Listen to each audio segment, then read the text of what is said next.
सास बिना कैसा ससुराल, इस कहानी को जरूर सुने। सास बहू की कहानी, इमोशनल कहानी। चल नैना, बाहर चूड़ी वाला आया है, करवा चौथ आ रहा है, नई नई चूड़ियां ले ले। नैना यूं ही अनमनी सी बैठी थी। पड़ोस की भाभी शीतल ने आवाज दी, नहीं भाभी, मन नहीं मेरा, आप ले लीजिए। नैना ने गेट पर आकर कहा, क्यों मन नहीं? पहले तो कितनी खुशी खुशी चूड़ियां लेती थी, अब क्या हो गया?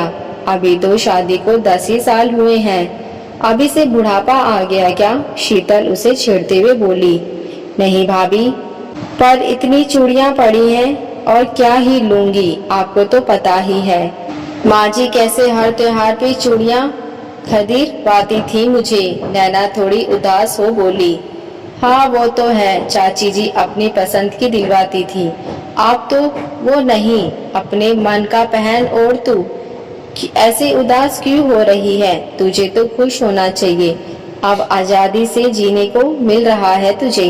शीतल बोली, भाभी ऐसी आजादी किस काम की? खैर मुझे बच्चों को दूध देना है, आप चूड़ियां लीजिए। ये बोल नैना अंदर आ गई और रसोई में जा दूध बनाने लगी। दूध बनाते बनाते वो अतीत में पहुंच गई। 10 साल पहले जब दुल्हन बनकर इस घर में आई थी नैना, तो परिवार में पति कृष्णा और सास रेवती जी थी बस। कृष्णा के पिता का देहांत उसके बचपन में ही हो गया था। नैना को यहाँ सास का भरपूर प्यार मिला। खुद छोटी उम्र में विधवा हुई रेवती जी बहू के बहाने अपने शौक पूरे करती और हर बार त्योहार उसे एक से एक चीजें दिलवाती। खुद रसोई की भागदौड़ संभाल लेती और बहू को सजने संवरने को कहती। अभी 10 साल पहले हृदय गति रुकने से उनका देहांत हो गया। तब से नैना के सब वार त्योहार फीके हो गए। घर में नैना के अलावा उसके 2 बच्चे, पति सब हैं, पर नैना को अब ससुराल ससुराल सा नहीं लगता। सुन नैना, शाम को मेहंदी वाली बुलाई है मैंने, तू भी आ जाइयो लगवाने। करवा चौथ से एक दिन पहले शीतल नैना से बोली, पर भाभी, मैं मेहंदी वाली से मेहंदी कैसे लगवा सकती हूँ? घर में कितने काम होते हैं, मैं यूं ही शगुन का टीका लगवा लूंगी हाथ पर। तो क्या हुआ, पहले तू तो सब पहले और सबसे सुंदर मेहंदी लगवा कर बैठती थी, फिर इस बार क्यों? शीतल हैरानी से बोली, भाभी, तब मैं नहीं लगवाती थी, मेरी माँ जी मेरे लिए आगे से आगे सब करवाती थी। एक एक डिजाइन निकलवा मेहंदी वाली से बोलती थी, मेरी बहू की मेहंदी सबसे अच्छी होनी चाहिए। बच्चों को, घर को वो संभाल लेती थी, तो मैं निश्चिंत हो सब श्रृंगार कर पाती थी। माँ जी क्या गई, अब तो बालों में कंघी करने का मन ही नहीं करता। नैना रुहासी हो बोली, अरे सास चली गई तो क्या श्रृंगार तो पति के लिए होता है ना, और क्या किसी के जाने से जीना छोड़ दिया जाता है? तू भी हद करती है। शीतल बोली, हाँ भाभी, श्रृंगार पति के लिए होता है, पर उसके लिए समय सास के राज में ही मिलता है। अब बच्चों के साथ ढेरों सारे काम होते हैं, और फिर भी कोई त्योहार आता है, माँ जी को याद कर खुद ही कुछ करने का मन ही नहीं करता। तब कभी मैं मना भी करती तो माँ जी डांट कर सब आगे से आगे करवाती थी।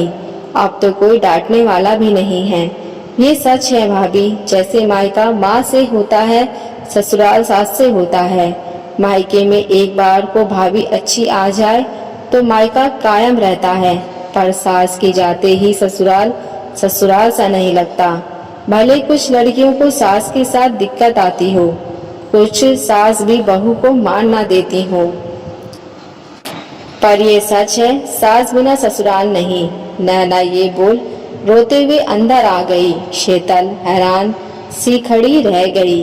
क्या सास बहू का रिश्ता इतना गहरा भी होता है? वो सोच रही थी। इधर नैना अंदर आ सास की तस्वीर के आगे खड़ी हो रोते हुए बोली, माँ जी क्यों छोड़ गई आप मुझे यूं अकेला? आपके बिना ना कोई तीज त्योहार है, ना ससुराल ससुराल सा। एक बार वापस आ जाओ माँ जी, देखो आपकी बहू की कलाई में नई चूड़ी नहीं है और हथेली अब तक खाली है। मेरे त्योहार लौटा दो, माँ जी एक बार वापस आ जाओ। दोस्तों, जितना सास बहू के झगड़े के किस्से मशहूर हैं, उतने ही उनके अटूट प्यार के किस्से भी हैं। कुछ लोगों को भले ये एक काल्पनिक कहानी लगे, पर आप में से कुछ की हकीकत भी है ये कहानी, क्योंकि ये सच है, सास के बिना ससुराल ससुराल नहीं लगता।